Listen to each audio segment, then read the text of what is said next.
নমস্কার বন্ধুরা, রাজকন্যা রান্নাঘরে আপনাদের সবাইকে স্বাগত। আজকে আমি আরেকটি রেসিপি আপনাদের সঙ্গে শেয়ার করব, ধনেপাতার আচার।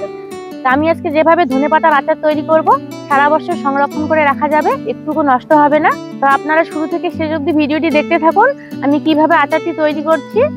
আর এই যে ধনেপাতা তোলার জন্য আমি বাগানে চলে এসেছি। দেখুন কত সুন্দর ধনেপাতা হয়েছে। দেখুন কত সুন্দর ধনেপাতাগুলো হয়েছে।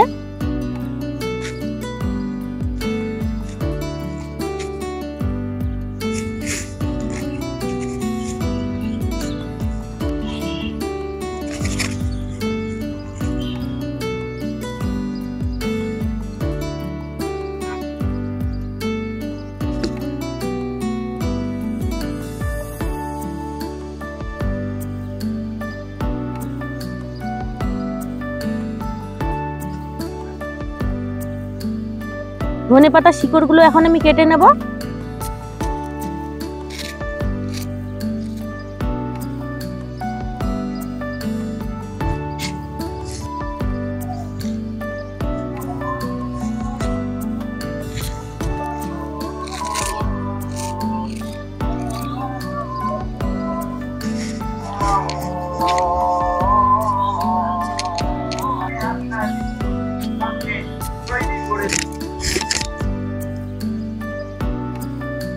যে আমার এই ধনেপাতা হয়ে যাবে। দেখুন এক ঝুড়ি ধনেপাতা তুলেছি। আমি আমাদের বাগান থেকে ধনেপাতা তুলে নিলাম। আপনাদের যদি বাড়িতে ধনেপাতা না থাকে তাহলে এখন বাজারে খুব কম দামে অনেক ধনেপাতা পাওয়া যায়। তো বাজার থেকে ধনেপাতা এনেও আপনারা আচার বানাতে পারেন। এখন ধনেপাতাগুলো আমি ধুয়ে নেব, 5-6 বার জল পাল্টিয়ে পাল্টিয়ে ধুয়ে নেব, নয়তো ধনেপাতাগুলো বালি কিসকিস করবে।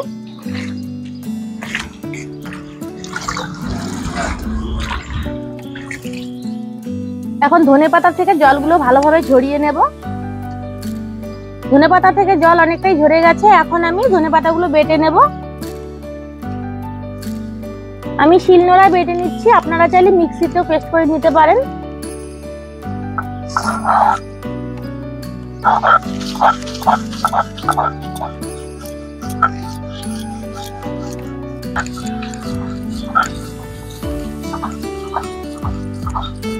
আর ধনেপাতাগুলো বাটার সময় কিন্তু জল দেওয়া যাবে না, এমনিতেই ধনেপাতাগুলো জল জলে হয়ে যাচ্ছে।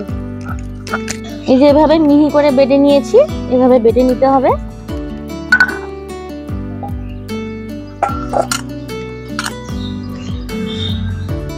সবগুলো ধনেপাতা আমি এভাবে বেটে নেব।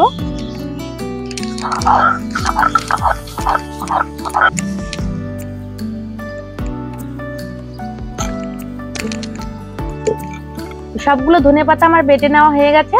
এখন আমি আচারটা বানিয়ে নেব। আচারটা আমি টক ঝাল মিষ্টি বানাবো। তো এর জন্য এখানে আমি কয়েকটা তেঁতুল নিয়েছি, টক তেঁতুল। তেঁতুলের কাঠটা এখন আমি বের করে নেব।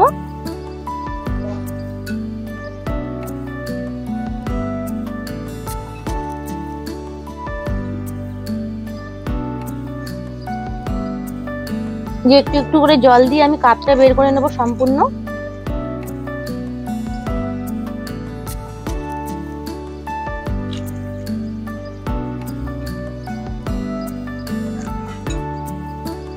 তেঁতুলের কাঠটা বের হয়ে গেছে। এখন আমি বীজ আর ছিবড়াগুলো এভাবে চিপে চিপে নিয়ে ফেলে দেব।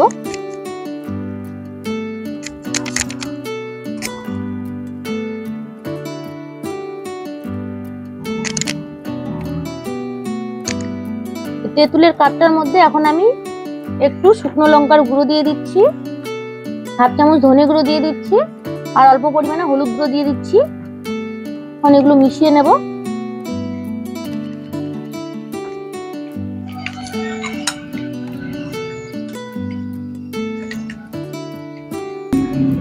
উনুন ধরিয়ে কড়াই বসিয়ে দিয়েছি, আর কড়াইও গরম হয়ে এসেছে। এখন কড়াই আমি সর্ষের তেল দিয়ে দিচ্ছি। যে কোনো আচার সর্ষের তেল দিয়ে করলে ভালো লাগে, আর তেলের পরিমাণটা একটু বেশি লাগবে। এখন তেলের মধ্যে দিয়ে দিচ্ছি কয়েকটা শুকনো লঙ্কা, আর দিয়ে দিচ্ছি গোটা সর্ষে, আর কয়েকটা রসুনের কোয়া,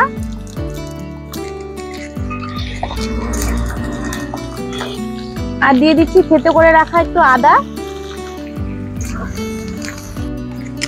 রসুন আর শুকনো লঙ্কাগুলো ভালোভাবে ভেজে নিয়েছি। এখন এখানে আমি তেঁতুলের মিশ্রণটা দিয়ে দিচ্ছি।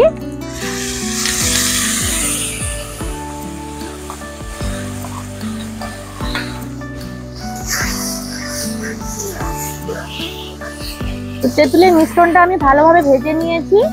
এখন এতে আমি ধনেপাতা বাটাটা দিয়ে দেব।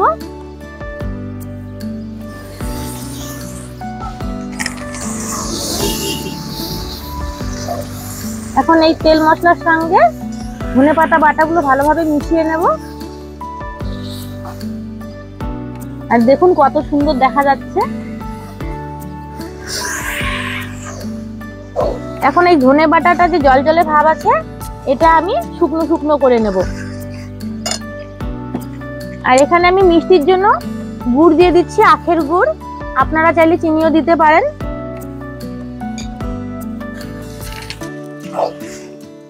আর স্বাদ মতো দিয়ে দিচ্ছি লবণ।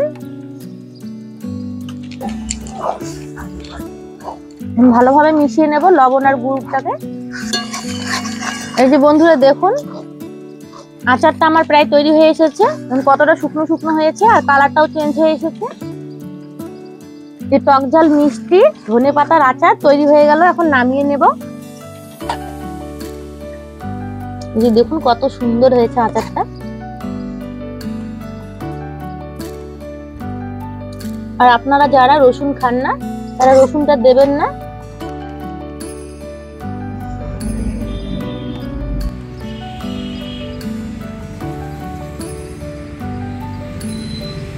এই যে দেখুন বন্ধুরা কত সুন্দর ধনেপাতার আচার তৈরি হয়ে গেল। আর এই আচারটি কিন্তু গরম ভাত, রুটি, পরোটা সবকিছুর সঙ্গে খেতে খুবই ভালো লাগে। আপনারাও এভাবে বাড়িতে ধনেপাতার আচার তৈরি করে সারা বছর ধরে খেতে পারেন। আর এই আচারটা এখন 2-3 দিন রোদ্রে দিয়ে এয়ারটাইট কন্টেনারে রেখে দিলে সারা বছর ভালো থাকবে। আর মাঝে মধ্যে 2-1 রোদ্রে দিতে হবে। তো আজকে এই ধনেপাতা আচারের রেসিপিটি আপনাদের কেমন লাগলো কমেন্ট করে জানাবেন। ভালো লেগে থাকলে ভিডিওটি লাইক করে দেবেন, শেয়ার করে দেবেন। আর আমার চ্যানেলটিতে নতুন হয়ে থাকলে চ্যানেলটিকে সাবস্ক্রাইব করে দিয়ে আমার পাশে থাকবেন। ভিডিওটি এখানে শেষ করছি। সবাই ভালো থাকবেন। দেখা হচ্ছে পরবর্তী কোনো রান্নার ভিডিও নিয়ে।